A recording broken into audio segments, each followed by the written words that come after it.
Oui, bien sûr, il aura son mot à dire, Lulu, qu'on salue. En plus, tu es du sud-est, toi aussi, JC. Ouais, je suis à une soixantaine de kilomètres de Nice.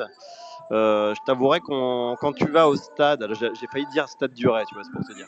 Quand tu vas au stade Allianz Riviera, tu fais pas le fier quand tu es supporter nantais parce que c'est pas un public très, très chaleureux.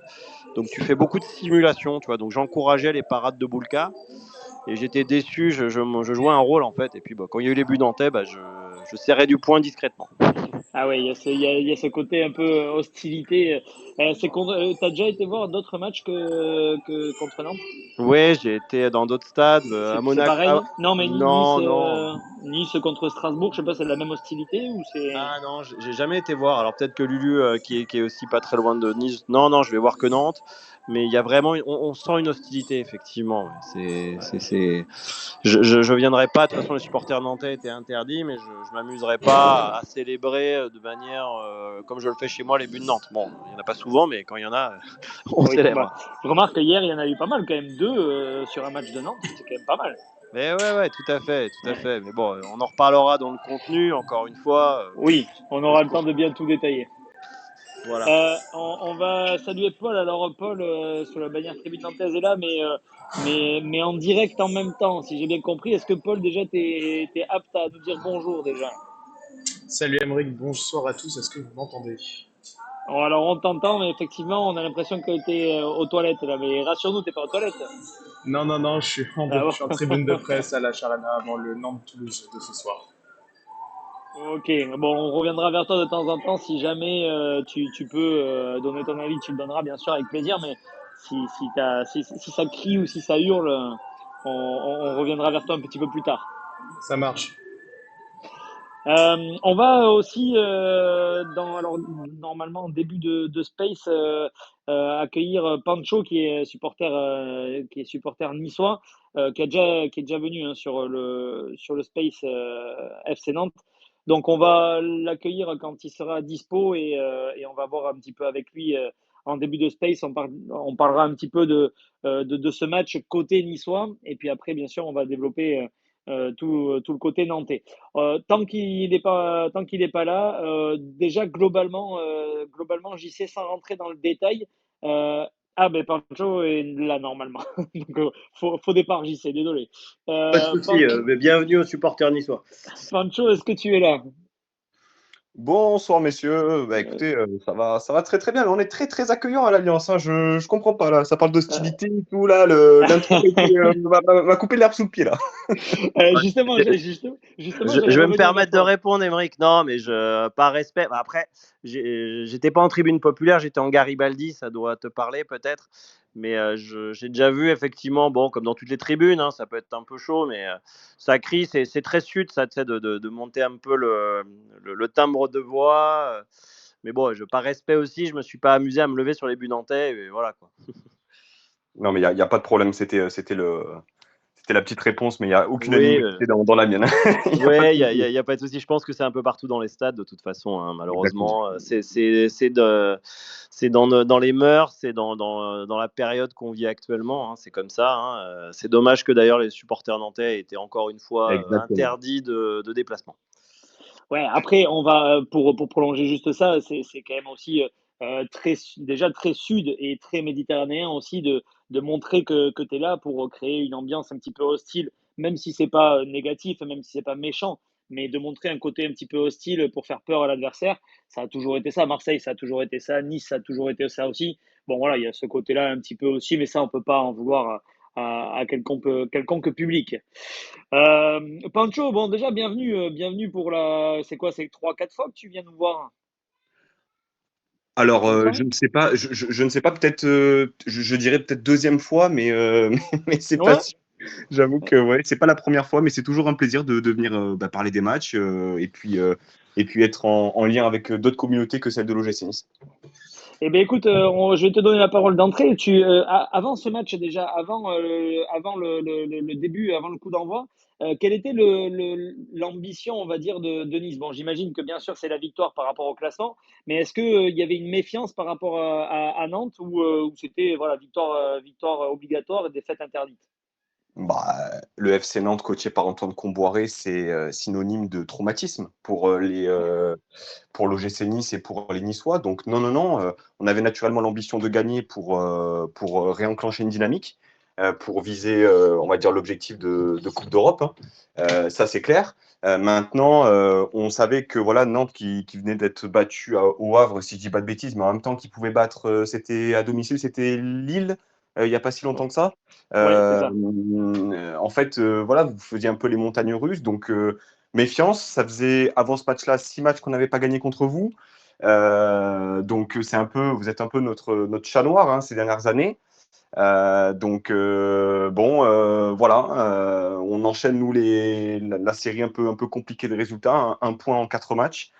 Donc on est dans le creux de la vague, c'est compliqué et au regard des résultats, je trouve qu'on s'en sort plutôt bien pour l'instant. À voir, je sais pas, je suis pas sur le match de Strasbourg, ce qu'ils font contre Reims, mais on peut se retrouver, je crois, sixième à la fin de la journée. Ouais, Je fais juste à l'aparté, hein, Strasbourg mène 1-0 à la mi-temps à ouais, Reims. voilà. Ce que Et j'allais dire, il mène. contrairement aux Niçois, ça nous va bien. Ouais. Il mène, ouais, justement Strasbourg, et du coup j'allais rebondir sur ça, sur le fait que vous, en cas de victoire, c'était possibilité, si je dis pas de bêtises, de repasser deuxième, troisième par là. Ligue des Champions, c'était lié, enfin, en tout cas place de Ligue des Champions, c'est ça? Bah, ça fait quand même plusieurs semaines qu'il y a un concours de circonstances qui nous permet, par exemple, avant le match de Monaco, on mène 1-0 à la mi-temps, on est virtuellement deuxième, et puis on s'écroule en seconde, on perd 2-1. Là, je ne sais pas exactement où on aurait été, mais on aurait été, je pense, à égalité de points avec Monaco qui s'est pris les pieds dans le tapis à Brest. Donc, en fait, il y a quand même une sacrée bataille pour la Coupe d'Europe. Strasbourg qui monte le bout de son nez aussi, qui n'était pas un candidat, on va dire, attendu. Donc c'est haletant. Voilà, ça va être difficile de savoir exactement qui va se qualifier en Europe et pour quelle Coupe d'Europe. Mais bon, ça fait une occasion supplémentaire de rater, en fait, de prendre un virage plutôt positif. Il reste 6 matchs. Et comme régulièrement ces dernières saisons, on a du mal tout simplement à être au rendez-vous dans les grands moments, en fait, hein. Je ne vais pas vous parler de la finale de la Coupe de France, mais en fait, c'est plein de moments où on se dit qu'il y a tous les ingrédients pour faire quelque chose de grand, et là, on est en train de se saboter la saison pour l'instant, à voir les prochaines semaines, mais je ne suis pas extrêmement optimiste. Et là, si je te mets un contrat sur le bureau en te disant c'est qualification directe en Europa League, est-ce que tu signes, ou est-ce qu'il y a quand même cette envie d'aller chercher la Ligue des Champions, et derrière la tête, quand même, l'idée que c'est faisable quand même d'aller chercher la Ligue des Champions? Bah, c'est mathématiquement faisable. Donc, à partir du moment où tu peux encore le faire, il faut rêver grand. Maintenant, tu me dis aujourd'hui, la qualification directe en Europa League, donc synonyme de cinquième place, je signe. Ouais. Parce que la dynamique est un peu effrayante. Maintenant, bon, ça va très vite, hein, quelque part, hein. Il faut arriver à switcher rapidement. Là, le match contre Nantes, on va y revenir dessus, mais c'est voilà, une succession en fait de manque de réalisme, hein. Vous l'avez titré dans votre post, hein. C'est voilà, un manque de réalisme dans les deux surfaces. On l'a payé cash, alors qu'à la mi-temps, on peut revenir. Enfin, on doit mener, je pense, peut-être de 2 buts d'écart tant les situations chaudes étaient de notre côté. Mais vous avez eu le mérite d'être réaliste derrière, et il y a trop de matchs qui se ressemblent. Auxerre, on fait un partout, c'est exactement pareil. Lyon, on perd 2-0 en deuxième mi-temps. En première, on doit mener 3-0. Donc voilà, ça pardonne pas. Et aujourd'hui, ben, on ne fait pas la bonne opération derrière Strasbourg qui gagne pour l'instant à la mi-temps. Et c'est un week-end de merde, hein, pardonnez-moi Ouais. l'expression, mais c'est un peu ça, tout ça, pour le Oh, cynisme. t'inquiète pas, on en connaît des week-ends de merde aussi, hein. Euh, justement, sur le match, déjà première mi-temps, quand tu vois le contenu de la première mi-temps, quand tu vois bon, qu'on marque en premier, que vous êtes capable de réagir très très vite derrière, est-ce que tu te dis, tiens, peut-être que sur ce match, il y a quelque chose à faire, déjà sur la première partie de cette première mi-temps? Bah, déjà, je trouve qu'on attaque. Enfin, c'était quand même assez équilibré avant le but de Douglas. J'ai Douglas Costa en tête, mais Douglas Augusto, c'est ça? Ouais, c'est Euh, ça, Douglas Augusto. Ouais. Douglas Augusto. Bon, petite parenthèse sur la faute de main de Marcin Bulka, une nouvelle fois, on va dire, regrettable, j'ai envie de dire. Et on a eu le mérite, effectivement, de revenir rapidement. Et à ce moment-là, on se dit peut-être qu'on emballe le match. Peut-être qu'on emballe le match et que voilà, cette réaction a été nécessaire, mais derrière, il fallait dérouler. Et un peu contre le cours du jeu, à un moment où il n'y avait pas vraiment de temps fort de notre côté, tu as cette situation, plutôt devrais-je dire ces situations qui partent de cette erreur technique de Bombito. Ensuite, il y a une position de hors-jeu qui est regrettable. Double corner, Bombito qui fait la passe des Ablin qui avait pu marquer depuis 2 mois. Enfin bon, c'est voilà, 2-1 à la mi-temps et au regard du contenu et des occasions franches, finalement, c'est un peu hold-up côté Nantes. Moi, ce qui m'énerve surtout, c'est la deuxième mi-temps où on a été voilà, insipide. On n'a rien montré malgré les entrants, malgré le changement de dispositif. Et Nantes, eh bien, vous avez fait votre match.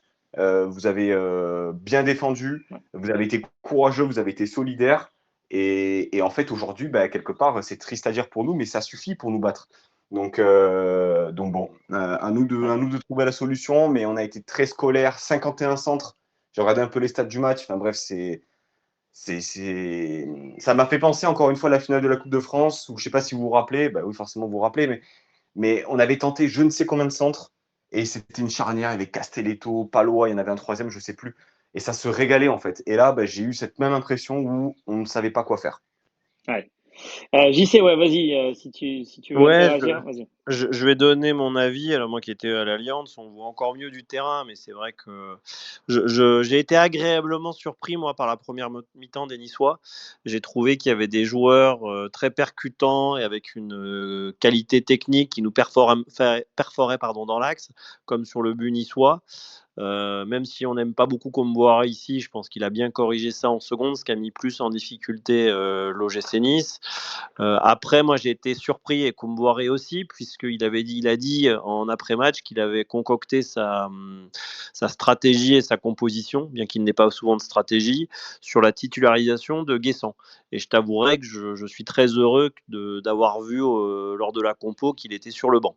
Je ne sais Ouais. pas si toi, tu as une explication par rapport à ça. Est-ce que c'est une accumulation de matchs? Parce que Laborde, je l'ai trouvé un peu emprunté. Et Mofi, qui rentre de blessure, tu peux pas lui demander la lune. Et même Mohamed Ali Chaud, pas Mohamed Ali Chaud, pardon, Boga, il revient aussi de blessure il n'y a pas si longtemps que ça. Donc c'est vrai que ça m'a Très surpris en aussi. jambes, Donc, hein, très en jambes, hein. J'ai trouvé que Boga, là, dans ouais, deux très trois en jambes, matchs, mais Guessant quand même homme fort de ce début de saison côté tout à fait, niçois. ouais. Donc j'ai trouvé aussi très surprenant. Pancho, tu as une idée de pourquoi Guessant n'était pas titulaire? Alors, il semblerait quand même que ce soit en lien avec la trêve hivernale, non pas du tout, la trêve internationale, parce il a joué donc les 2 matchs avec la Côte d'Ivoire. Il avait démarré contre Monaco, à l'instar de Boudaoui qui n'avait pas démarré. Et j'ai l'impression que dans le processus un peu de rotation, etc., vu qu'on a eu une avalanche de blessures en début de saison, il y a peut-être des changements aussi de procédés aussi. Donc, bon, il y avait cette question voilà, de conditions physiques de la part de Guessant, parce qu'il avait quand même pas mal enchaîné, on va dire, en Ligue 1 et sur la scène internationale. Et puis aussi parce que Guessant, même si effectivement c'est notre atout numéro 1 et ça a surpris beaucoup de monde de le voir sur le banc, ben, quelque part, voilà, je pense qu'il y avait une approche peut-être aussi un peu plus voilà, de percussion, de rapidité lorsque tu mets Shaw, Boga sur les côtés. Bon, Boga a fait son match, on va dire, mais il y a cette envie-là. Et puis aussi, maintenant, avec les cinq remplacements, je pense que ça redéfinit un peu le 11 type, quelque part, parce que quand tu peux changer la moitié de tes joueurs de champ à la 60e, quelque part, c'est vraiment, le match peut vraiment basculer à ce moment-là, quoi.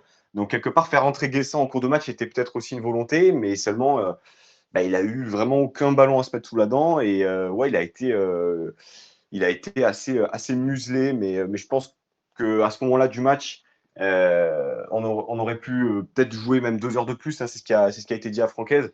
On n'aurait pas marqué, on a été extrêmement stérile. Et puis Lopez était en état de grâce, donc ouais, c'est chiant pour nous. On va accueillir aussi Clébar qui vient d'arriver. Salut Clébar. Salut les gars, vous m'entendez bien? Ouais, on t'entend très très bien. Salut. Impeccable. Est-ce que là t'écoutais depuis tout à l'heure, est-ce que tu veux revenir peut-être sur certains propos de Pancho? Peut-être que tu veux lui poser aussi une ou deux questions. Je prenais les choses un petit peu pêle-mêle. Non, effectivement, alors je fais un petit bémol quand même par rapport à la Coupe de France. Il évoquait la finale de la Coupe de France. Je trouvais que sur la finale de la Coupe de France, Nice n'avait pas été très très dangereux, n'avait pas été très inspiré, probablement un peu parasité, paralysé par l'enjeu. Et je suis pas sûr que autant nous on gagne sur un penalty chanceux, autant sur ce match-là de la Coupe de France on mérite pas de perdre, autant sur ce match-là de vendredi, on mérite de le perdre. Voilà. Ouais. Donc je sais pas si s'il est ok avec ça, mais on essaie. Je crois que c'était JC qui évoquait le terme hold-up. Je suis assez ok avec ça. On n'a pas été très très dangereux. On s'est fait je reste toujours très, mais bon, ça, on l'a dit, on l'a redit, je reste toujours très surpris par ce plaisir de Antoine Comboiré de vouloir toujours bloquer l'axe parce que c'est quelque chose qui nous a retiré enfin, qui nous a ressorti à différents matchs. Il faut bloquer l'axe, on veut les embêter, on veut les empêcher de passer dans l'axe. Donc, il met toujours plein de monde dans l'axe et puis réalité de la situation, on se prend vague sur vague sur vague sur vague, on commet erreur sur erreur et sur erreur et puis finalement, on se prend des buts. Donc, ça Ouais. serait un petit peu intéressant qu'à un moment donné, il se rappelle d'un vieux dicton qui dit que la meilleure défense, c'est l'attaque. Ouais. Je vais prolonger le truc pour Pancho, pour que tu puisses nous répondre. Puis après, je vais te libérer, parce que voilà, 10-15 minutes, on avait dit. Donc, mais je voulais prolonger ce que venait de dire Clébar. Tu l'évoquais aussi en tout début de Space. Il y a cette irrégularité peut-être du côté niçois qui commence à s'installer et qui commence à devenir peut-être une régularité, justement, qui est d'être. Pas assez efficace devant, pas assez tueur. Là, il y a quand même une multitude d'occasions. Il y a carrément un siège du but nantais. Et il n'y a aucune action qui finit dedans. Il y a juste ce but-là, du coup, en réaction au premier but nantais. Qu'est-ce qui manque d'après toi? Est-ce que c'est contre des blocs bas? Alors, on a tendance à souvent parler de blocs bas, mais contre des défenses comme ça qui reculent et qui font vraiment, qui mettent le bus, hein. Est-ce que c'est difficile contre ces équipes-là ou est-ce que c'est plutôt de la part des attaquants niçois qui a un manque peut-être d'originalité, de créativité, d'inspiration? Oh, c'est une multitude d'éléments. Pour faire le parallèle avec l'intervention de Klébar, en fait, je parlais pas tant de la physionomie des deux matchs entre la finale de la Coupe de France et ce match-là. C'est plutôt dans notre manque, justement, d'inspiration dans notre approche. C'est-à-dire que là, j'ai trouvé vendredi soir qu'on était très, très stéréotypé dans notre approche, beaucoup de centres, alors que tu as pas les joueurs pour venir gagner des duels aériens. Ça a manqué, je trouve, de spontanéité, en fait, hein. Les peu de fois où on a pris l'axe, bah, ça a donné un but avec cette percée de Boudaoui. Et puis, il faut le dire aussi, hein, Nantes a bien défendu. Il y avait donc ce bloc qui était resserré. Voilà, on a manqué de réussite aussi, je pense. Voilà. Euh, je n'ai pas la prétention de dire que voilà, il y avait une solution, mais je pense que dès lors qu'on n'arrive pas à faire la différence en première avec, on va dire, la dépense physique que requiert le système de Franck Hez, c'est compliqué pour nous, et c'est factuel, hein, c'est compliqué de réenclencher une dynamique en deuxième alors que le match il est encore insipide. C'est-à-dire qu'à 3-0 à la mi-temps, ou à 3-1 à la limite, tu appréhendes différemment cette deuxième mi-temps. Mais non, enfin, c'est global. Mais en fait, c'est la partie visible de l'iceberg. Je ne vais pas prendre une heure sur votre space, mais c'est la partie visible de l'iceberg, ce qui se passe sur le terrain. Vous n'êtes pas sans savoir aussi peut-être voilà, le lien qu'a le propriétaire aujourd'hui avec l'OGC Nice, hein, qui a un mépris des plus profonds, une cassure aussi entre les supporters et le club. Des supporters, des joueurs qui, à la fin du match de Monaco, lors du derby, qui ne vont pas saluer leurs supporters. Je veux dire, en fait, je ne suis pas en train de... Mais quelque part, c'est multifactoriel. Et lorsque tu vois comment ça se passe au sein du club et au sein, on va dire, du board de l'OGC Nice, finalement, est-ce qu'on est vraiment étonné de voir que, alors qu'on arrive à un tournant important de la saison, tu te prends les pieds dans le tapis et tu n'arrives pas à gagner contre, avec tout le respect que j'ai pour le FC Nantes, tu n'arrives pas à gagner contre le FC Nantes à domicile. Au bout d'un moment, il faut peut-être se poser les bonnes questions. Mais non, je n'ai pas la solution. Je pense qu'on aurait dû peut-être un peu plus forcer dans l'axe, trouver des combinaisons, un peu plus jouer aussi peut-être sur la largeur. Mais j'ai l'impression qu'il y a une crise de confiance, autant défensivement que offensivement, parce que défensivement, on n'a été absolument pas rassurant sur ce match-là. Donc voilà, je vous ai dépeint un tableau global au travers de ce match-là, qui n'est pas forcément positif, mais quelque part, voilà, lorsqu'il se passe ça sur le terrain, il faut peut-être regarder dans les coulisses, et dans les coulisses, pas sûr que ce soit très très joli tout le temps. Ouais, c'est pas forcément mieux. Ouais. Clébar, tu voulais réagir, vas-y. Oui, je le trouvais un petit peu sévère avec lui, avec son équipe, dans le sens où à la mi-temps, il y a 3-1 pour Nice. Je suis pas sûr qu'il y ait grand-chose à redire. Oui, mais après, bon, mine de rien, c'est ce qu'il dit aussi, c'est que après, quand tu as des ambitions à la hauteur des ambitions niçoises, à un moment donné, ben, c'est bien beau de se dire, bon, si on mène 3-1, c'est pareil. Ça commence à faire beaucoup. Ça fait plusieurs matchs un petit peu ratés de l'OGC Nice. Et C'est comme il vrai, le après, j'ai disait pas vu les d'ailleurs, autres matchs, hein. mais tu vois, il le disait très justement, en plus aussi, tout à l'heure, il y a quand même beaucoup de jokers qui sont grillés. Il y a les équipes devant qui avancent pas. Marseille n'avance pas. Monaco a du mal aussi. Donc, c'est maintenant qu'il faut faire aussi Sans le trou. parler, Après, Jean-Yves, on de peut la parler Coupe d'Europe. d'un phénomène qui touche beaucoup de clubs dans le football aussi. C'est l'impatience des supporters. Et nous, Nantais, on a été, notre président l'a très longtemps expérimenté aussi. On a tendance à vouloir que tout fonctionne très bien et tout de suite. Francaise, il vient d'arriver. Je vois aussi du côté de Marseille des arbitres qui se fait tailler. Rappelez-vous les premiers mois de Luis Enrique. Oui. Alors, Nous, je suis Nantais, d'accord avec toi. Je suis d'accord avec toi, mais quand tu as eu des ambitions avec ces clubs-là, il faut que ça gagne tout de suite. Tu n'as pas le temps d'attendre 3, 4, 5 ans. Là, Nice, ça fait quand même quelques années que le projet il est vraiment installé. Alors oui, il y a un changement d'entraîneur, mais il n'y a pas le temps d'attendre 3 ans pour se qualifier pour des Coupes d'Europe. Nous, il nous faudrait 7, 8 ans avec un nouveau projet global.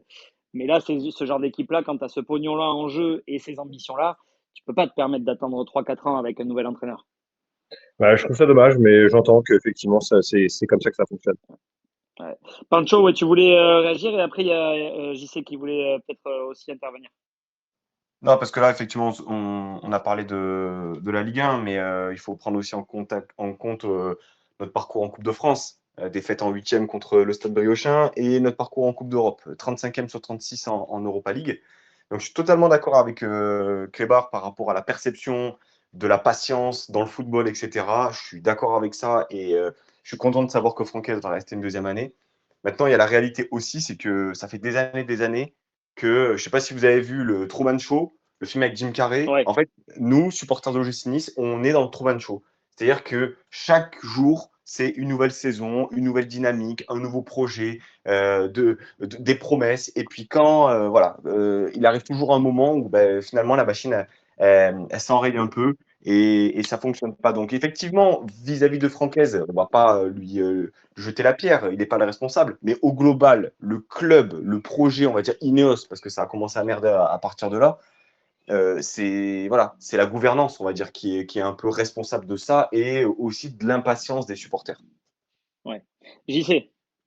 Oui, j'étais en train de regarder une statistique. Effectivement, l'OGC Nice, c'est le 5e budget de Ligue 1, donc ça doit quand même amener des certains gages, comme tu disais, Émeric. Maintenant, moi, ce que j'ai vu sur le terrain, j'ai vu quand même, notamment avec l'arrivée de Florian Maurice, qui est je pense, un bon architecte pour construire un bon effectif. J'ai vu des belles choses et des joueurs prometteurs. Donc tout n'est pas parfait, certes. Il ne faut pas oublier aussi que vous avez été épargné par pas épargné par quelques blessures. Il y a Mofi qui s'est fait les croisés au mois d'août. C'est un joueur que vous avez acheté 25 millions d'euros. Donc bon, moi Nice, je pense qu'effectivement avec Sans Francaise, fond. Sanson, Morgan Bogart, Sanson ouais. qui est effectivement rentré en cours de match. Et surtout, on a un coach qu'on vous envie, qui est Francaise. Je pense que Francaise, si tu lui laisses 2-3 saisons, il est tout à fait à même de te mener le club vers des belles séries et des belles victoires comme il l'a fait à Lens, quoi. Donc c'était un point, je voulais saluer ce petit point positif pour laisser Pancho sur une bonne note. Ouais, bah, deux dernières questions, Pancho. Tu peux y répondre d'une traite si tu veux, mais première question, c'est est-ce que tu as peur enfin peur ou une petite crainte quand même d'une grosse désillusion? Il reste quand même encore quelques journées, mais Lille est à égalité, Brest revient et mine de rien, Brest, bon, ils sont capables, on l'a vu, de faire quelques exploits. C'est quand même très resserré jusqu'à la huitième, neuvième place, même jusqu'à la neuvième place, c'est quand même assez resserré. Est-ce que tu as peur d'une très grosse désillusion sur cette fin de saison? Et la deuxième question, ça c'est une question qu'on pose à tous les intervenants d'équipes, enfin de supporters d'équipes extérieures qui viennent dans le space. Est-ce qu'il y a un joueur sur le match de vendredi ou même au global au FC Nantes qui te faisait un petit peu peur avant le match ou même qui te fait peur, qui t'a fait peur un petit peu pendant le match? Voilà, sur les deux questions, vas-y, je te laisse y répondre. Ouais, je vais commencer par la deuxième question parce que pour moi, c'est évident, Mathis Sabine. Ok. Je trouve que vraiment, il est différent. Enfin, encore une fois, je ne sais pas combien de temps vous allez réussir à le garder, mais c'est un super joueur de ballon. Huitième but, je crois, en Ligue 1 cette saison. Et j'ai bien aimé aussi Leroux, que je découvrais là au milieu de terrain. La paire avec justement Douglas Augusto a été vraiment performante. Donc voilà pour les deux joueurs de chez vous. Et puis une désillusion. Alors honnêtement, la désillusion, là, ce serait de ne pas être européen, parce que désillusion, c'est quand même un mot fort. Déception, ce serait de pas faire la LDC, parce que tu es quand même pendant longtemps dans le top 4. Ce serait quand même une déception. Maintenant, pour revenir sur la question de base, est-ce que je signe dès demain pour une cinquième place aujourd'hui? Bah ouais, parce que je pense même que ça nous correspond un peu plus. La LDC, on a tous cette envie, on va dire, d'entendre cette musique dans notre stade comme nombreuses équipes, comme Brest cette année. Mais voilà, est-ce qu'on sera prêt? Est-ce qu'on sera une nouvelle fois la risée européenne comme cette saison? Je sais pas. Mais ouais, c'est sûr que si on fait huitième, ouais, là c'est très très compliqué. Après, ouais, j'avoue que dans mon approche, dans mon discours, je suis pas extrêmement positif.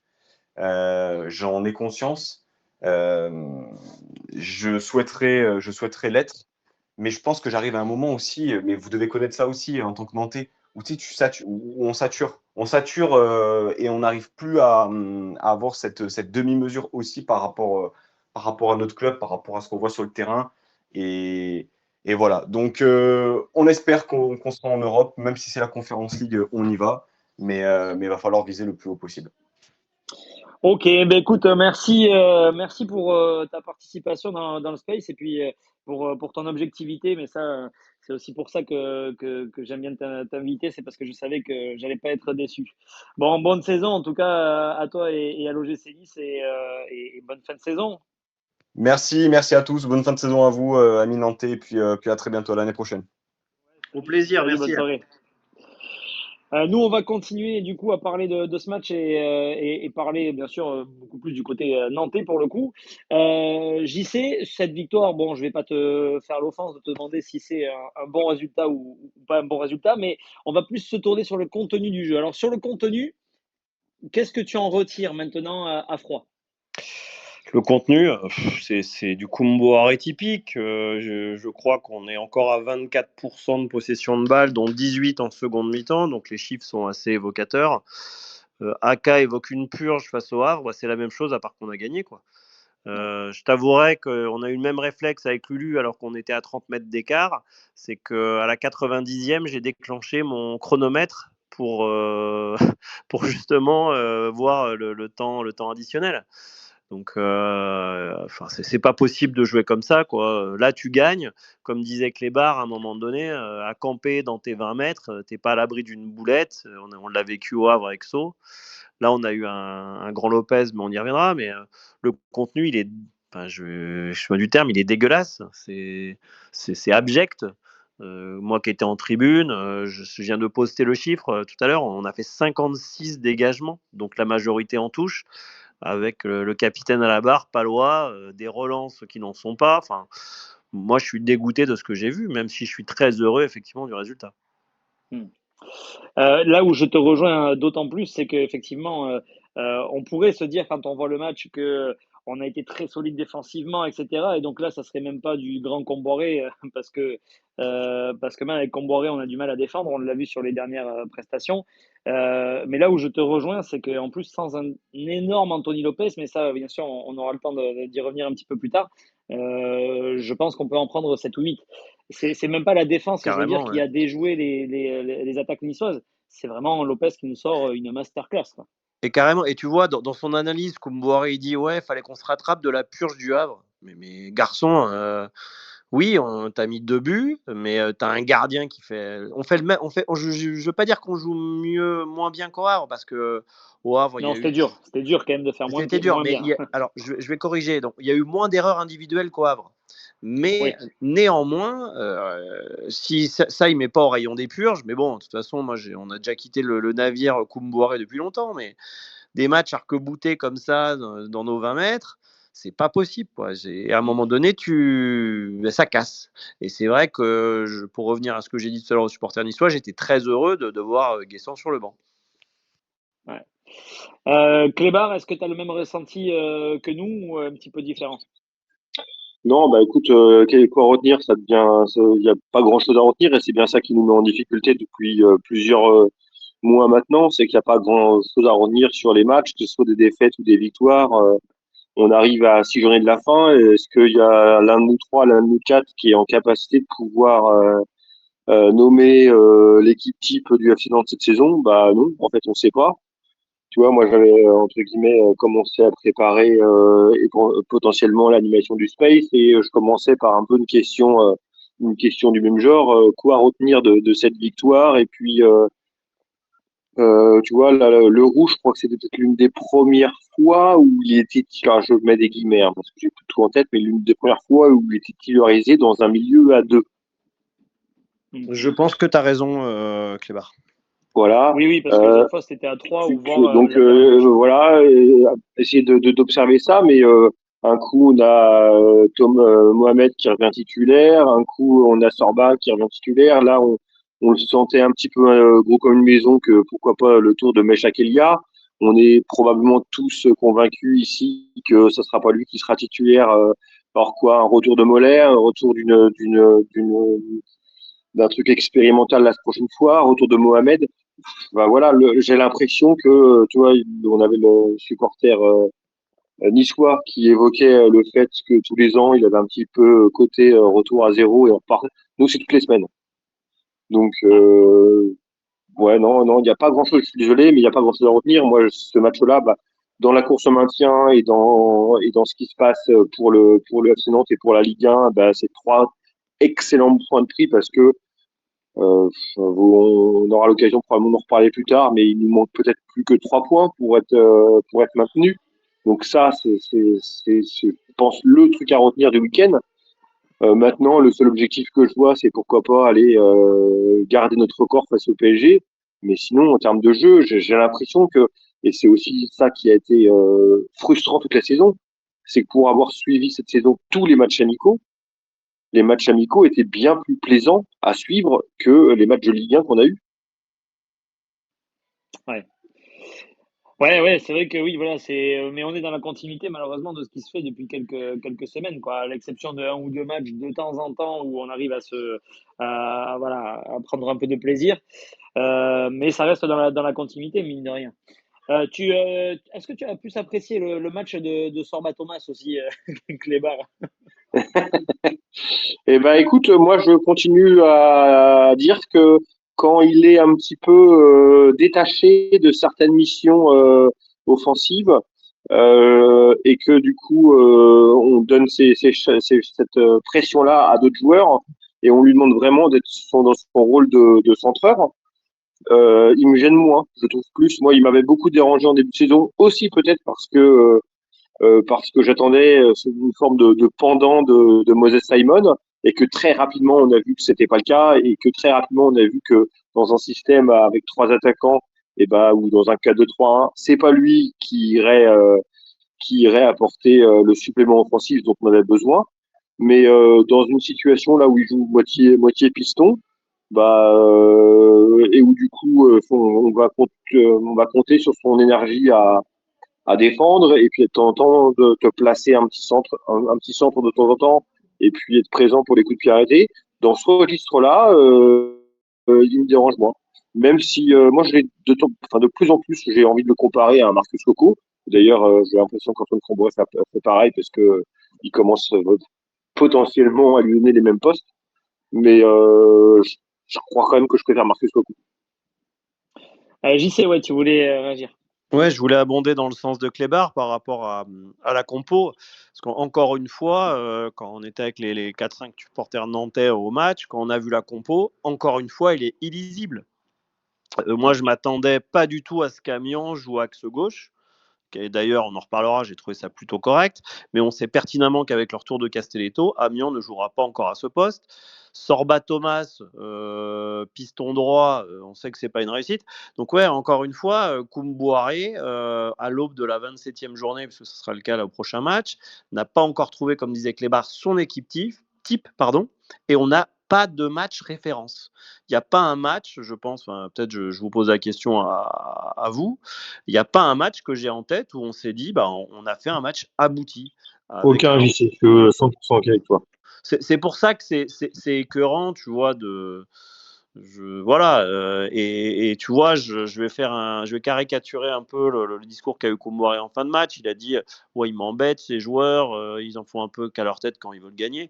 Moi, j'ai l'impression que tu as un vieil instituteur qui rentre dans une classe d'école, qui n'a pas fait de cours d'école depuis quelques années et qui se retrouve confronté à des jeunes enfants et il n'arrive pas à en tirer le maximum. Quoi. Il n'a plus les méthodes. Enfin, je ne sais pas si la comparaison est bonne, mais j'y ai pensé dans la journée en préparant le space.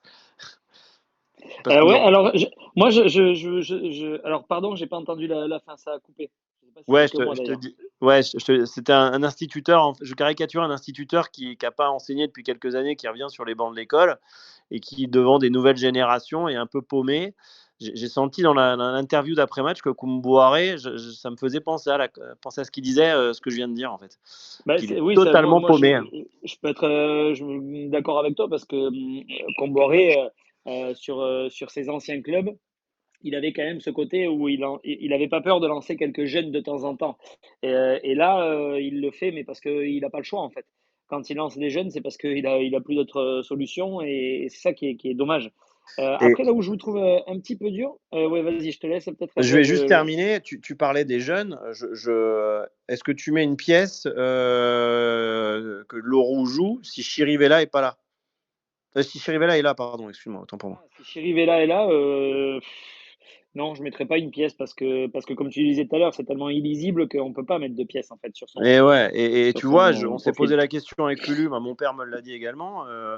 Moi, avec les remontées de balles, notamment qui amènent le corner, même s'il est hors jeu, Elia, là, comme a dit, c'est un fait de jeu positif Ouais. pour nous. Je ne suis pas persuadé que Chirivella arrive à remonter le ballon sur 40 mètres maintenant. Non, non, non, c'est sûr. Avec une passe, oui, mais avec un ballon au pied, non. Par contre, là où je vous trouve un petit peu dur, c'est que moi, j'ai en tête quand même un match, et c'est là, c'est un peu le monde à l'envers, parce que d'habitude, c'est moi qui suis peut-être un peu plus critique ou un peu plus négatif.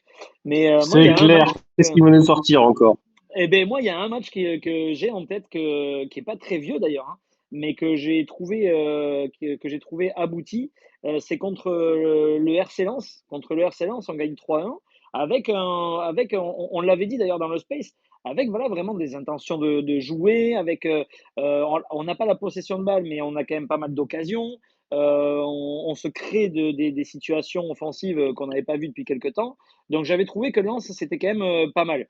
Et après, il ne faut pas oublier non plus notre début de saison. Les deux premiers matchs, enfin, c'est pas les deux premiers, mais enfin voilà, les deux premières victoires là, qu'on enchaîne. C'est quand même pas trop mal. C'est quand même pas dégueu ce début de saison. On avait quand même des prestations qui étaient plutôt abouties. Et on pouvait s'attendre au moins avec ce genre de prestations tout le long de la saison à finir entre 10 et 12, donc en étant plus tranquille au niveau du maintien. Donc je vous trouve un petit peu sévère par rapport à ça. Alors, je suis d'accord avec toi sur le match de Lens qui était potentiellement un match référence. C'est un peu ça que tu veux dire. Ouais, Euh, ouais, qui était un bon match, ouais. mais j'ai tendance à penser qu'un match référence, tu le vois, tu as l'impression que ça peut être un match référence, mais c'est aussi la suite qui te le prouve. Si on va dire, il trace un petit peu les contours de ce que va donner le jeu par la suite. Et nous, par la suite, ça fait flop. Donc, du coup, j'ai du mal à voir ce match-là comme un match référence, puisqu'on n'a pas su rebondir dessus.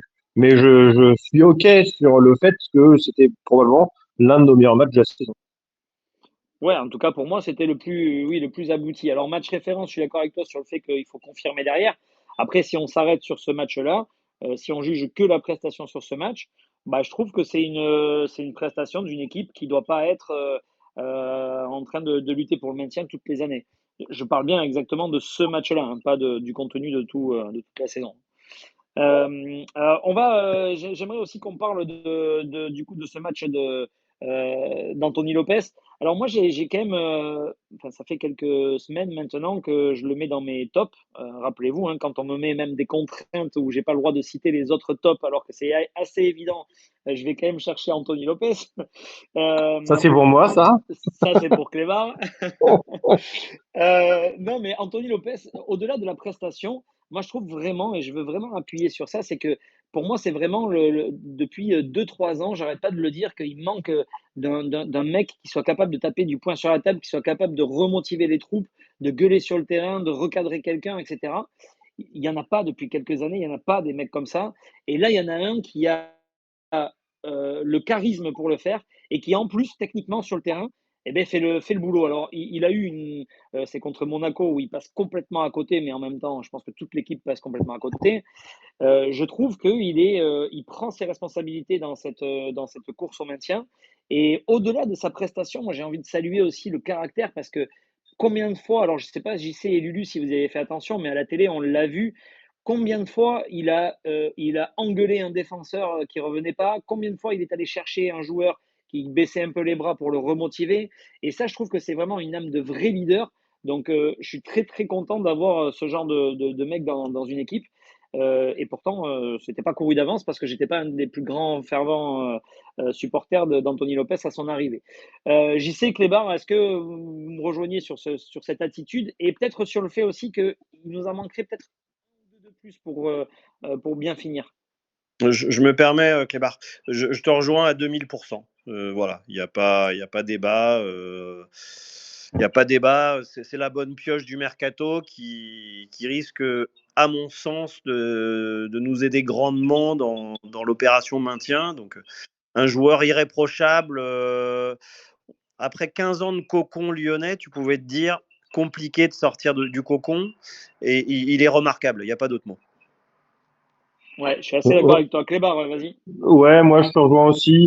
Tu l'as déjà suffisamment dit, donc je ne vais pas forcément trop rebondir là-dessus. Je vais juste apporter un autre possible regard avec toutes les pincettes et les guillemets. C'est qu'on a eu la chance cette semaine d'avoir en conférence de presse d'avant-match Douglas Augusto. Et j'ai tendance à penser que Douglas Augusto pourrait aussi être ce genre de mec-là. Malheureusement, il y a la barrière de la langue.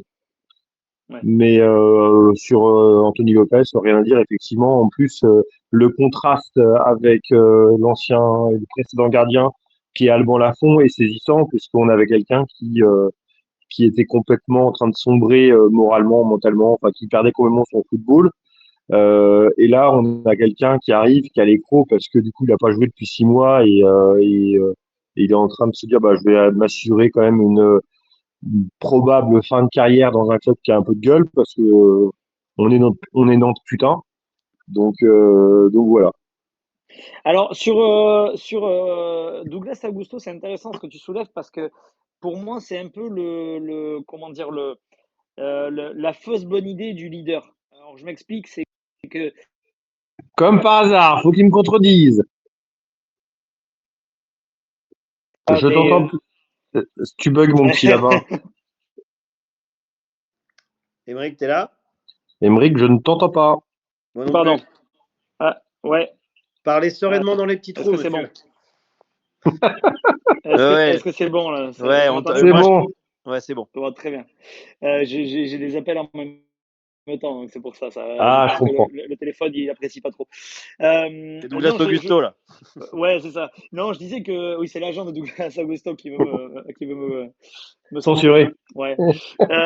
Non, mais non, tout ça pour dire qu'en fait, pour moi, Douglas Augusto, c'est, tu vois, ça va être. Alors, je disais, non, Anthony Lopez, c'est quelqu'un qui va se sublimer quand il y a justement un petit coup de moins bien. Il va être capable d'aller mentalement chercher encore mieux pour aider l'équipe. Douglas Augusto, j'ai cette sensation que quand c'est dur, il va aller mettre un coup à l'adversaire. Il va prendre un jeune pour contestation. Donc, il va pas montrer une bonne image et il va pas être capable de montrer à l'équipe comment franchir un cap et se sublimer en cas d'un petit peu de coup dur. Tu vois ce que je veux dire? Oui, je vois très bien. Après, moi, j'ai tendance à penser que il y a autant de capitaines ou en tout cas d'aboyeurs sur un terrain qu'il y a de joueurs.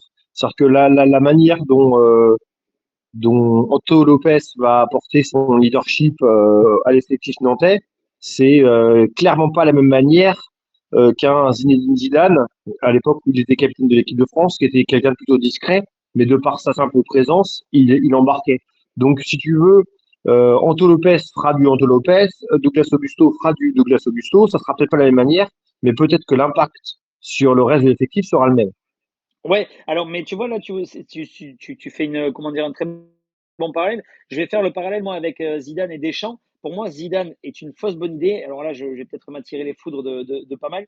Mais pour moi, à l'époque, en tout cas, en tant que, comment dire, que capitaine Capitaine? sur un terrain, ouais, voilà. Pour moi, c'était une fausse bonne idée quand il y avait un mec comme Deschamps à côté, hein, je parle. Hein. Un Deschamps, c'était un mec, voilà, qui était une âme de capitaine. Mais j'ai tendance à Zidane, penser qu'un capitaine, ça doit être comme ça, toi. Ça doit être des Deschamps, des Rongier, des Landreau. Moi, ma conception du capitaine, c'est effectivement celle-là. Mais pour moi, il bon, y a une agressivité en fait qui est positive. Douglas Augusto, Zidane, c'est des mecs qui avaient une agressivité qui était négative. Zidane, maintenant, il a une aura en tant qu'entraîneur et il va être capable de booster tout le monde. Mais il peut pas aller mettre un coup de tête. Alors, je parle du coup de tête, mais il y a eu les crampons sur le Saoudien. Il y a eu voilà, il y a eu plein de petites choses comme ça où il a pris des cartons rouges parce qu'il a pété un câble. Aujourd'hui, en tant qu'entraîneur, je pense qu'il a assez de maturité maintenant pour se calmer, pour se retenir. Mais sur un terrain, je trouve que c'est pas des joueurs comme ça qu'il faut mettre capitaine. C'est plus effectivement du Anto Lopez. Après, Anto Lopez, attention, hein, c'est peut-être maintenant. Hein, je parle pas d'avant parce qu'avant, il était capable aussi de dégoupiller. Mais aujourd'hui, je pense qu'il est capable de se dire putain, on va utiliser cette énergie qu'on a en nous d'agressivité pour aller chercher un résultat positif. Et ça, voilà, vraiment, je suis content d'avoir un mec comme ça. J'y sais, ouais, tu voulais réagir. Ouais, je ne veux pas aller sur les comparaisons de Zidane. Après, moi, je te rejoins sur tout ce que tu as dit. Maintenant, pour revenir au cas de Douglas Augusto, il y a un chef d'orchestre aussi, il ne faut pas l'oublier. Il y a un environnement club. On voit bien que le club, depuis 3 ans, n'arrive pas à gérer, par exemple, Mostafa Mohamed. On voit que le coach a beaucoup de mal à gérer le bon début de saison de Johan Le Penant. Enfin, il y a des gestions de joueurs qui sont très étranges, tu vois, des gars qui vont à la cave comme Sorba Thomas qui ressortent. Donc, par rapport à ce que tu dis, l'engagement, la volonté, tout ça, quand tu as un management aussi défaillant et un accompagnement du club aussi défaillant, moi, ça me sidère que Douglas Augusto, ça fait sa troisième saison, ça me sidère qu'il ne parle pas un mot de français. C'est Oui. pas normal. Il faut que l'institution soit plus forte. Mais le problème, c'est quand tu as un peintre comme Koumbouré à la tête, bah, il n'y a pas les choses qui sont mises en place, quoi. Comme je disais tout à l'heure, hein, c'est un instituteur avec des gamins et les gamins, ils font ce qu'ils veulent derrière le dos de Ouais. l'article. Et alors, je vais peut-être me mettre des gens de ce space à dos, mais c'est pas grave, hein, ce serait pas la première fois parce que je préfère être droit dans mes bottes et avoir les fidèles qui me suivent dans mes idées. Mais pour moi, Douglas Augusto, s'il part au prochain mercato, pour moi, c'est pas une grosse perte. Je suis pas, je préfère un collectif avec une belle mentalité qui va vouloir aller de l'avant, etc. Plutôt que ce genre de mec, parce que admettons, tu mets un parfait entraîneur, un parfait projet sportif qui arrive à aller chercher des places européennes, etc.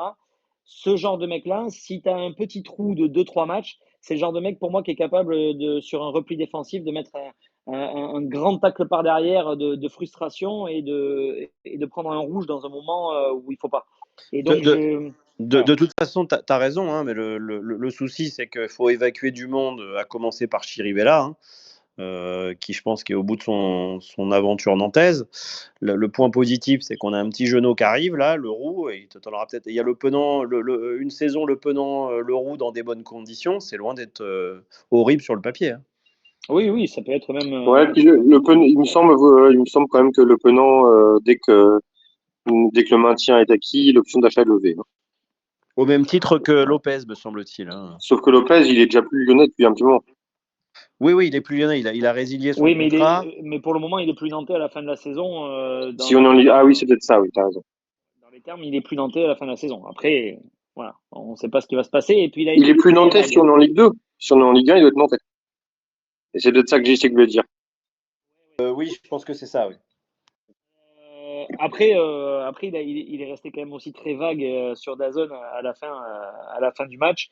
Donc, on ne sait pas, hein, il peut peut-être même aller ailleurs aussi en fin de saison, vu la saison qu'il est en train de faire. C'est pas impossible non plus qu'il ait un. On le Qu'il ait- sentait redevable, hein, quand même, Émeric, hein, que Oui, Nantes lui ait relaissé sa chance. Alors, je pense pas qu'il en fera une question d'argent, mais je le vois tout à fait rester, moi, ici, pour remercier le club de l'avoir remis en selle. ouais, ouais, je suis assez d'accord avec toi, mais en même temps, bon, voilà. Est-ce qu'il ne voulait pas dire par là qu'il va se donner à 300% jusqu'à la fin de la saison et après on verra? Je suis incapable de le dire. Mais bon, euh, quid de Lafont, hein, il faudra aussi au bout d'un moment évoquer ce sujet-là parce qu'il ne va pas rester à Nantes cet été si Lopez. Enfin, de toute façon, je ne le vois pas rester à Nantes, mais encore moins si Lopez vient à prolonger. Je pense que c'est surtout une question de sous. Je pense que Nantes a envie de garder, Lopez a forcément je pense, envie de rester. Par contre, ça va être les sous qui vont diriger un petit peu les négociations. Si Lafont est pas parti aussi rapidement que prévu, s'il y a plein de trucs qui se passent, ça peut venir coincer. Ouais, ouais. Bon, on va voir aussi parce que sur l'article de l'équipe pour lequel vous faites allusion là, il y a aussi Coquelin qui est amené peut-être à prolonger. C'est une énorme énigme pour moi. Il doit avoir je sais pas, un très très bon agent ou alors il doit avoir tapé dans l'œil de Comboiré et de Kita peut-être aux entraînements ou quoi. Mais bon voilà, fantomatique, hein, et il a joué un match et demi. Est-ce que là, voilà, si je vous pose la question maintenant, JC, Clébar, est-ce que vous re-signez Coquelin la saison prochaine? Un En petit, l'état. un petit salaire, je dis oui. Avec une bonne prépa, ça peut peut-être le faire. Et moi, je me souviens de Moutoussamy pour te répondre. Ouais. Et Clébar? Bah moi, dans les interviews qu'on entend, ce mec-là, il semble être posé, intelligent, intéressant.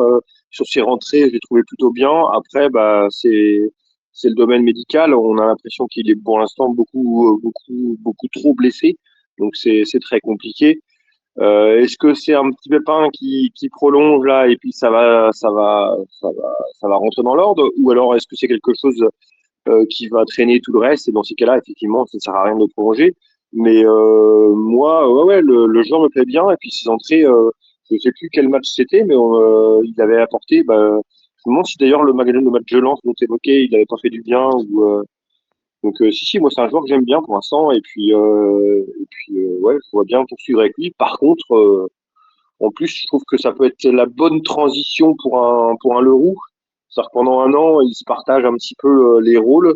C'est que bah, tu as l'expérience avec un Coquelin, et puis tu as Leroux qui fait tranquillement et progressivement des rentrées, progressivement, quand l'autre est blessé, bah, qui est titulaire, maintenant qu'il a enchaîné quelques matchs titulaires. Donc ouais, je trouve que quand les coachs et les dirigeants pensent l'effectif, il faut penser ce genre de projet individuel cumulé au projet collectif. Et je trouve qu'associer deux joueurs comme ça qui ont le même poste en disant bah c'est bien, je vais prendre je vais conserver tel joueur parce que ça favorisera la progression ou ça n'empêchera pas la progression de tel joueur. Et je trouve que l'association Leroux Coquelin par exemple avec un qui compense les absences de l'autre, bah ça peut être pas mal. Ok, donc on notera, hein, tout le monde l'a bien compris, en sous-entendu que Clébar est pour le retour de G20 aussi. Émeric, tu rigoles, mais je me suis posé la question à savoir est-ce qu'on verrait Leroux si Gébamin n'avait pas résilié son contrat, hein. Ah bah non, non, non, non, on le verrait Bah, pas, tu non. vois, c'est pour ça que l'autre. Bon, excusez-moi de retomber sur Aka, hein, mais avec les prestations, même si je trouve que l'équipe a été très sévère avec lui de Leroux, pourquoi avons-nous attendu la 24e journée ou la 23e pour le lancer dans le bain, quoi? C'est quand même une énigme. Oui, ça c'est une énorme énigme, et ça, bon, voilà, ça malheureusement, je pense qu'on n'aura jamais la réponse, mais bon, voilà, peut-être dans les mémoires de Comboiré, va savoir. Et tu sais Et, qu'il a toujours pas sa place dans le vestiaire, hein. Alors là, oui, faudra son contrat pro débutant ou pas au 1er juin, mais au juillet, je vois pas en quoi ce critère compte. Et le gars, après, attends, parce que maintenant il est sous l'aile de Valdemar, il se permet de lui donner des conseils footballistiques et tout ça. Tu vois, ouais, non je sais mais pas si vous avez vu sur DAZN ça, mais alors moi, c'était mon moment Nutella, mon moment Nutella du vendredi soir. ouais, c'était J'ai adoré mignon. ce Moi, moment. ça m'a fait rire. Il y en a qui ont encore craché sur Kita, mais là, bon, il y avait pas trop grand-chose à redire. Non, mais Kita qui va le voir et qui lui dit c'est dur, hein, genre, je connais le foot et je Ah sais non, que tu il as a dit dû. ça à Elia, Ibrick, je te coupe. Il a dit à Elia, et après, derrière, il est allé voir Leroux, et Leroux, il lui tape dans la main, il fait c'est dur, hein, mais c'est bien, petit, c'est bien. Il lui tape derrière la tête. Donc, Ouais, bah, il le dit à Elia, il le dit juste derrière aussi à Leroux. ah, Genre en d'accord. mode je sais ce qui t'attend, mais t'inquiète pas, ça va aller, etc. Continue. Enfin, en Non, fait, mais il assume clairement, là, devant les télés de DAZN, parce qu'il a vu les caméras, qu'il aurait aimé un jour être entraîneur, ou en tout cas être dans le vestiaire plus proche du terrain. Ça, c'est une c'était Moi, certitude. c'était j'ai mignon, trouvé les Valdemar. images, j'ai trouvé les images plutôt plaisantes, moi de mon côté. Qui se fasse tailler quand il raconte des grosses bêtises, il n'y a aucun problème. Mais là, après, on peut toujours se poser la question, et si on veut remettre le débat global, on peut toujours se poser la question de savoir si un président a sa place dans le vestiaire. Après, on est quand même à Nantes dans un cas de figure qui est quand même peu courant. On est quand même sur un président actionnaire. Donc voilà, j'ai trouvé l'image plutôt plaisante. Il a fait le tour. Ce qui m'a un peu plus déplu et dérangé, c'est on a cru quand même penser qu'il y avait un petit malaise avec Palois. Oui. Mais Ouais. sinon, voilà, le petit mot d'encouragement, la satisfaction. Bon, bah écoute, il est dans son rôle, hein. Voilà, et Non, puis moi, non. Au contraire, non, je trouve pas. Moi, très honnêtement, je suis un peu nostalgique des présidents comme les Bernard Tapie, les Pape Diouf. Alors, je prends que des présidents marseillais parce que c'est les premiers qui me viennent comme ça, mais des grandes figures si celui Gervais Martel, par exemple, aussi à Lens, des présidents comme ça, Nicolas, qui descendaient quand il y avait besoin de gueuler un bon coup, vraiment de recadrer tout le monde parce que c'est mon club, je suis le propriétaire, vous faites de la merde. Ou alors qui descendait, et quand il descendait après une victoire ou quoi, les joueurs, ils sentaient qu'il y allait avoir une prime qui allait être doublée ou alors un truc comme ça. Mais un Valdemar Kita qui descend là, à ce moment-là, pour aller taper dans les mains de tous les joueurs parce qu'il y a les caméras de DAZN, c'est une propagande, c'est un élément de communication qui m'a fait, moi, vomir. Ouais, Franchement, mais moi, je ça, trouve. ça, ça, cette lecture-là, moi, j'avoue que pour être tout à fait franc, je l'ignorais, peut-être un petit peu naïf. Euh, Tu t'appuies sur quoi pour dire qu'il est descendu dans les vestiaires que parce qu'il y avait les caméras d'Azon? Tu peux les mic pour rien. Parce que ouais, parce que déjà la caméra c'est une caméra portée, donc c'est une caméra à épaule qui est juste derrière lui, donc c'est un mec qui a une caméra énorme sur l'épaule qui est en train de le filmer, et donc il peut pas ne pas l'avoir vu, et en plus à chaque fois qu'il y a des coins, quand il se retourne, enfin, si tu peux revoir les images, il regarde derrière et il voit qu'il y a la caméra. Donc ça, je sais pas, c'est des éléments de communication qui ne servent à rien, si ce n'est redorer un petit peu l'image de Kita. Et en plus, je vais te dire une chose, le service de communication du FC Nantes, il est très bon. Peu importe ce qu'on dit, il est très bon. Ils sont sur TikTok, ils commencent à faire pas mal de réels sur les réseaux sociaux, etc. Ils font beaucoup de choses. Et cette semaine, qu'est-ce qu'il y a eu? Il y a eu le passage de Valdemar Kita sur RMC où il est opposé à Vincent Labrune et à la LFP, etc. Donc il fallait s'appuyer sur ça pour redorer un petit peu l'image. C'est un coup de propagande de génie, et on ne pourra pas m'enlever de la tête que c'est mesuré, que ça tombe à pic, cette victoire, et qu'il en a profité. Après, Bah, moi, peut-être que c'est j'ai moi eu, qui suis dans la théorie du complot, mais je trouve que ça fait trop d'éléments qui vont dans ce sens-là, en fait. Ouais. moi, je l'ai vu sur un côté un peu plus naïf, le président qui sent que le maintien est enfin en bonne voie et qui était un peu content. Je l'ai vu vraiment sur le côté Mais, très simpliste. Mais peut-être je suis naïf, hein, mais il y peut-être, croit hein, pas. Mais non, mais il y croit pas. Il y croit pas, Antoine Comboré. C'est Ah pas non, bah ça, on est forcément. bien d'accord, mais c'est pas Antoine Comboré qui est venu féliciter. Mais il a raison, Valdemar, là-dessus. Non, non, mais oui, d'accord. Mais je veux dire, enfin, quand on dit le maintien qui sent bon, etc. Attention, on est à 4 points quand même de rien. Celle-là, à l'heure Oui, actuelle, bien avec les sûr, bien résultats sûr. actuels. Hein.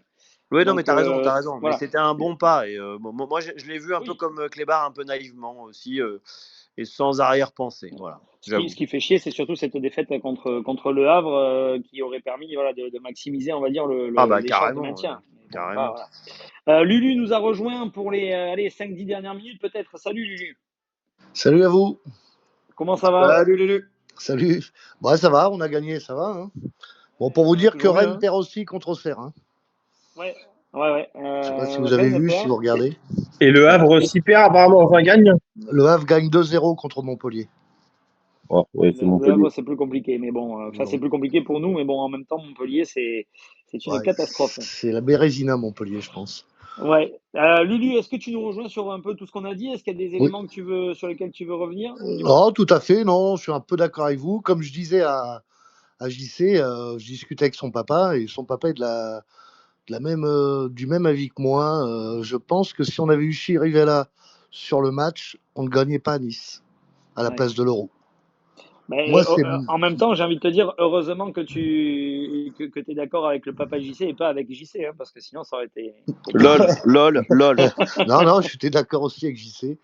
Bon, on était content, mais c'est vrai qu'on le montrait pas devant le public parce que c'est vrai que c'est tendu là-bas quand même. Moi, je regardais mon téléphone, je faisais celui qui était pour Nice aussi, mais c'est assez chaud comme public quand même. Ouais. Alors oui, chaud, mais bon, ça après, je disais, c'est un peu l'ambiance méditerranéenne. Bon, c'est un peu comme ça. Ouais. Qu'est-ce que tu retiens allez, un élément vraiment que tu retiens de ce match? Est-ce que c'est le match de Lopez? Est-ce que c'est Moi j'ai bien l'efficacité aimé, c'est le nantaise? roux. Moi c'est le roux. Hein. Au niveau défensif, pour moi, il a vachement aidé Gozza sur le côté. Je le voyais bien hein, en deuxième mi-temps. Je sais pas si JC l'a vu. On le voyait super bien, quoi. Il était, franchement, moi, il est au-dessus de Chirivella, quoi. Hmm. Donc, moi, j'ai trouvé le roux très très bon. Hein. Ouais, bah après ça, oui, ça, c'est une certitude. Le Roux a fait un très bon match. On va enchaîner d'ailleurs, Lulu, bah tiens, tu vas garder la parole. On va passer au top et flop et comme ça, on va terminer le space là-dessus. Pour toi, un top et un flop. Alors le top, je vais mettre le roux et le flop, je vais mettre Elias. Ok, ouais, Meshak Elia qui était sur son Ouais, premier match en plus, ouais, ses c'est premiers pas, matchs titulaires, si je dis pas une bêtise. Hein. ouais. Euh, ok, donc même règle pour les autres que les spaces précédents, pas le droit de reprendre ce qui a déjà été dit. Et donc Clébar, bien sûr, passera en dernier pour maximiser les chances qu'il nous fasse Le qu'il salaud. qu'il nous fasse une masterclass dont il a le secret. JC d'abord. En top, un joueur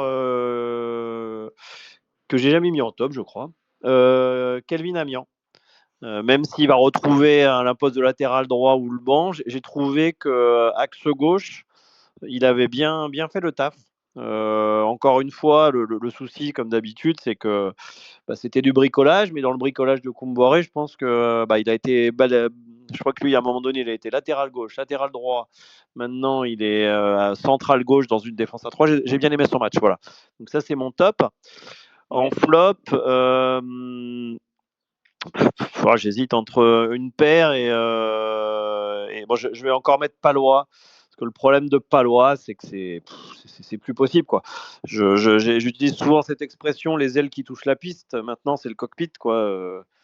C'est tout à l'arrache, pas un nombre de dégagements. Alors, comme on se disait avec Lulu, il était là pour faire 10 matchs. Je ne sais pas combien de matchs il est, mais il doit être maintenant à 20-25 matchs. Et Et le Doucouré, je préférais limite voir Doucouré, quoi. Et il est capitaine en plus, donc c'est le symbole un peu de ça. Donc encore une fois, ça me gêne de citer Palois parce qu'il a donné beaucoup beaucoup de choses au club, mais c'est trop compliqué avec ce joueur.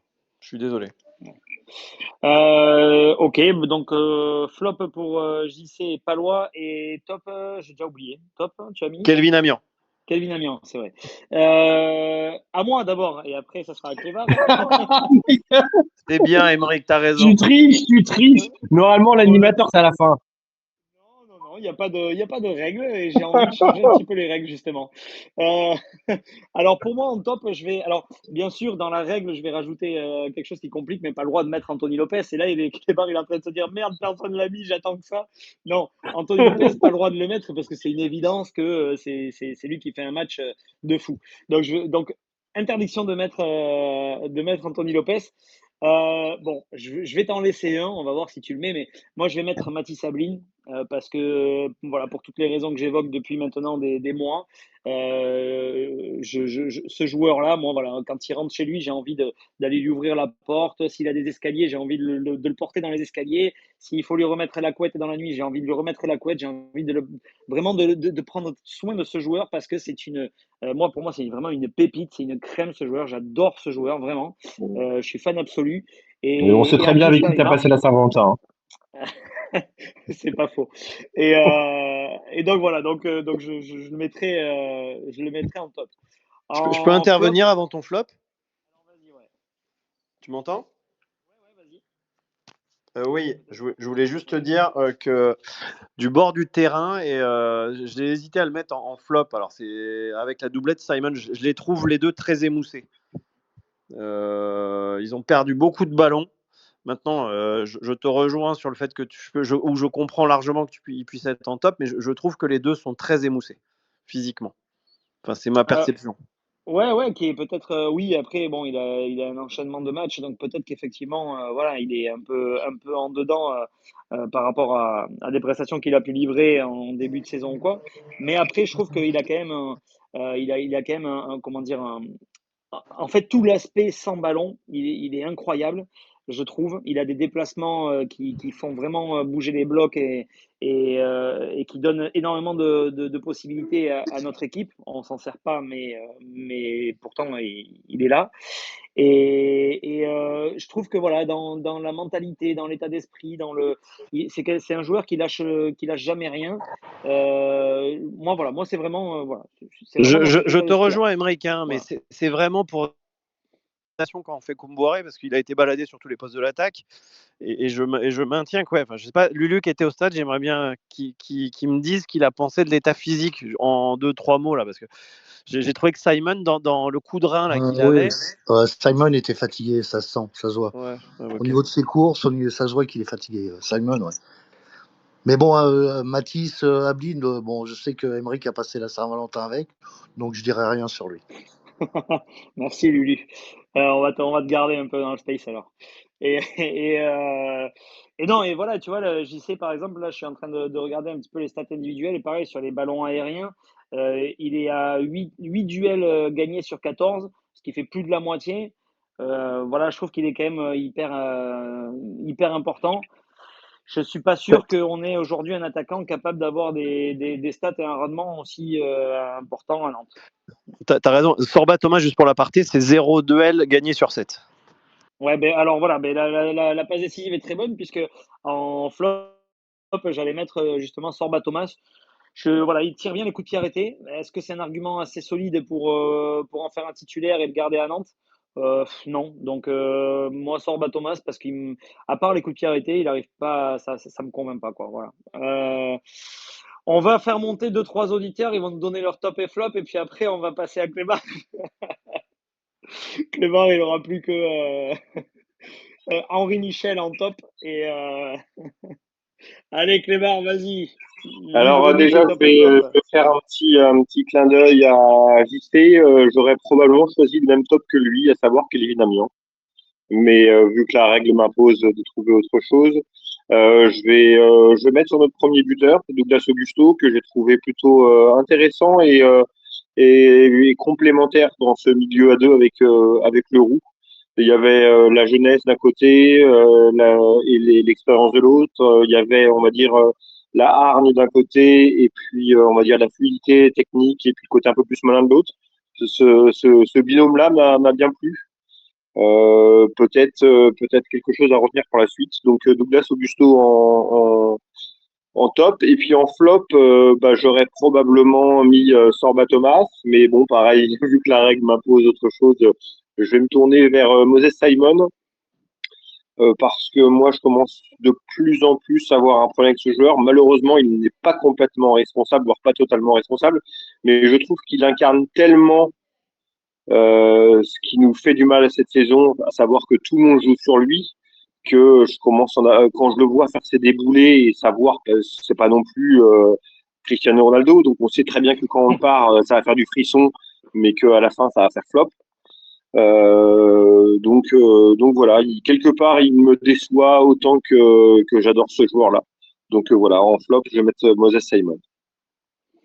Eh ben écoute, tu t'en tires pas trop mal et par contre l'hiver est passé. On est au printemps là, donc rhabiller Moses pour l'hiver, c'est un peu tard là, hein. Non, non, j'adore le joueur et par contre, je maintiens que je l'ai mis plusieurs fois sur X. Je trouve que c'est autant notre point fort que notre point faible et toute la saison, j'aurais regretté quelque part que Mathis Sabli ne retrouve pas ce côté gauche parce qu'il avait l'avantage que Moses Simon a très peu fait, voire jamais.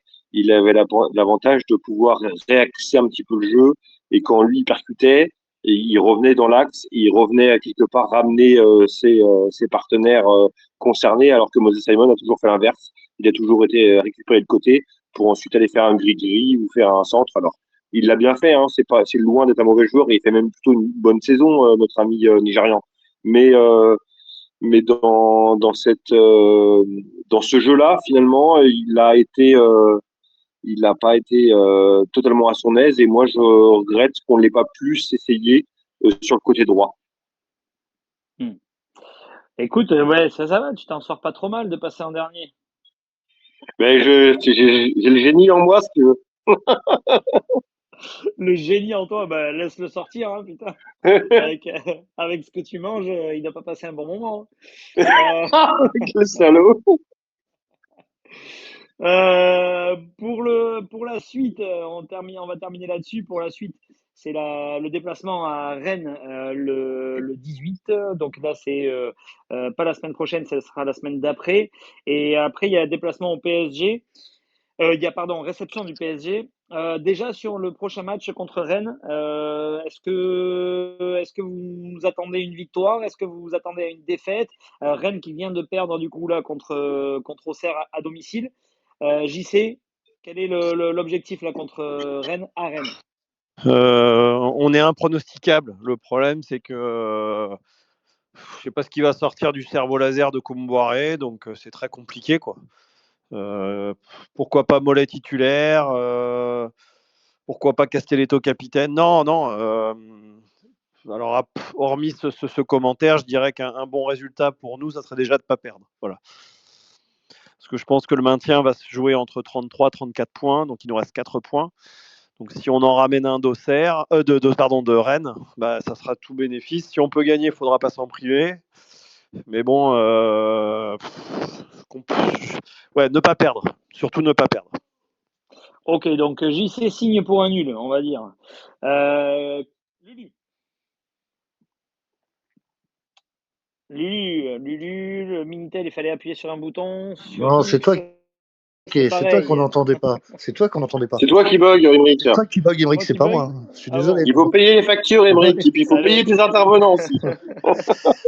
Bah écoute, moi Je paye que les meilleurs, Clébar. Même si t'as pas été payé, pose-toi des questions. Lulu, vas-y. moi j'opte pour un nul. Bon, c'est un derby. Comme dit JC, tout est possible avec Cambouaré. Donc il est capable de nous mettre Mollet, Kadewere devant. Je sais pas. Franchement, j'opte pour un nul parce que dans la semaine après, on a le PSG et on reçoit Toulouse le dimanche. Donc, ouais, un nul. Allez, un nul. Il faudra peut-être choisir parmi les matchs d'ailleurs, hein, Ouais, si j'étais à la place de Koumboiré. parce que après, ouais, il y a Il y a Toulouse le dimanche d'après. Ouais. On a 3 matchs là dans la semaine. Rennes, Paris et Toulouse. Donc, allez, On va 4 avoir points. l'impression de se sentir en Coupe d'Europe, c'est magnifique. Ouais, hein. 4 points, allez, je veux 4 points sur les 3 matchs. Sur les 3, ouais, c'est pas énorme. Hein. Bah, le PSG, je sais pas comment ils vont s'en sortir, comment ils reviendront de Villa, quoi. Donc, je sais pas, je vois pas. Allez. Allez, 4 points, ouais, 4 points. Ok. Clébar, pour toi. Alors déjà, tu dis 4 points, c'est pas énorme. Je te rappelle que là, avec Comboiré, on navigue avec 0,89 points par match. Donc 4 points, c'est bien. Oui, mais non, mais ce que je veux dire, c'est que 4 points, il faut espérer derrière des résultats négatifs de certaines autres équipes. Quoi. Donc, Ouais, pas... mais 4 points, ouais, mais 4 points, ça nous assure du maintien, je pense, non? Si on prend 4 points, oui, ça devrait pouvoir le faire. Ça devrait pouvoir le faire, mais il faut espérer une contre-perf de Saint-Etienne ou du Havre. Bien sûr, bien sûr. Je pense que pour les 2 derniers, je pense que Saint-Etienne et Montpellier, forcément. Et Reims, c'est pas au mieux. Hein, donc, ouais, après, Reims, c'est pas mieux, Saint-Etienne a un gros calendrier. Hein. Ils ont que des grosses qui vont jouer l'Europe. Hein. Donc, j'ai regardé Saint-Etienne, c'est que, il disait sur DAZN, hein, c'est que des équipes qui vont jouer l'Europe. Hein. mais tu me diras, nous, on a joué à Nice et à Lille, on a pris 6 points et on perd au Havre. Alors, va savoir. Là, c'est vrai. Et Reims, ça va un petit peu mieux là, parce que mine de rien, même s'ils perdent, ils perdent contre Strasbourg, qui fait une saison remarquable, qui est à 2 doigts de se qualifier pour la Ligue des Champions. Et juste avant, ils se qualifient en Coupe de France pour la finale. Juste avant, ils gagnent Marseille 3-1. Et juste avant, ils font nul contre Brest à Brest. Donc ça commence à être un peu mieux que ces dernières semaines quand même, Reims. Donc attention aussi quand même. Restons sur nos gardes. Voilà. Clébar, combien de points tu restes sur 4 aussi, toi? Non, moi je répondais, je réagissais juste à ce que tu disais, 4 points, c'est pas énorme. Et effectivement, c'est pas énorme, mais c'est quand même plus que ce qu'on a fait jusqu'à présent. Non, moi j'ai envie de croire, alors ça reste très spéculatif, si je peux m'exprimer ainsi, mais j'ai envie de croire que ces 3 points pris face à Nice permettent d'embrayer sur une spirale un petit peu plus positive. Là, le maintien a pris une tournure quand même plutôt positive et plutôt motivante. J'ai envie de croire que ça va libérer un petit peu une pression et peut-être commencer à rentrer enfin dans une saison et voir des Nantais un petit peu plus libérés. Bon, je dis ça sans à vous entendre, alors c'est juste pour préciser, mais à vous entendre, j'ai l'impression que vous espérez un maintien avant la dernière journée. C'est le cas ou pas? Ah bah Est-ce que moi vous pensez... complètement, ouais, Ouais, bien moi aussi, sûr. hein. espérer, Moi aussi. espérer, oui, mais y croire. Est-ce que vous croyez qu'avant la dernière journée, on sera déjà tranquille? Oui. Moi, je pense. Okay. Je vote aussi un gros oui. Voilà, moi j'ai envie de croire et je reste toujours sur mon idée de départ que cette équipe, que cet effectif, il vaut mieux que ça. Et j'adorerais que quelque part, là, il y ait la fée de la Ligue 1, la fée du foot qui soit arrivée sur tous les joueurs nantais pendant leur sommeil, pendant que Emery qui était bordé Mathis, Sabine, et puis que quelque part cette victoire elle était salvatrice et que regarde, on n'en a pas trop parlé sur le space, mais mine de rien, voilà, ce duo au milieu qui est un petit peu différent, qui a montré quand même des choses intéressantes. Amiens, stopper gauche, moi je l'ai trouvé quand même bien plus à son aise que dans son rôle de latéral droit. Il y a peut-être des petites choses quand même à tirer de ce match-là. Et pourquoi pas surfer là-dessus pour les prochains matchs et puis un petit peu aussi se libérer mentalement avec cette pression du maintien qui s'écarte progressivement et puis voir un match contre Rennes où on est beaucoup plus à la maîtrise, que défensivement il y ait le petit pas supplémentaire, que offensivement il y ait le petit pas supplémentaire. Le petit point négatif, c'est que dans ce rôle d'ailier droit, mais chaque Elia, on pouvait espérer qu'il se saisisse de cette chance-là, ce qu'il n'a pas fait. Mais ouais, pourquoi pas embrayer là sur une spirale fortement positive avec des matchs inattendus. Et puis ce serait un beau dans une saison triste et chiante, hein, on va pas se le cacher comme on a vécu. Que ce soit le FC Nantes qui fasse tomber le Paris Saint-Germain sur un match plus où ils ont demandé sans forcément en avoir un gros besoin qui soit déplacé, bah, ça serait un petit karma, ça serait peut-être la jolie histoire de cette saison-là. Bon, eh ben, écoutez, on va revenir au classique. C'est en général vous qui êtes plus optimiste que moi, on va dire.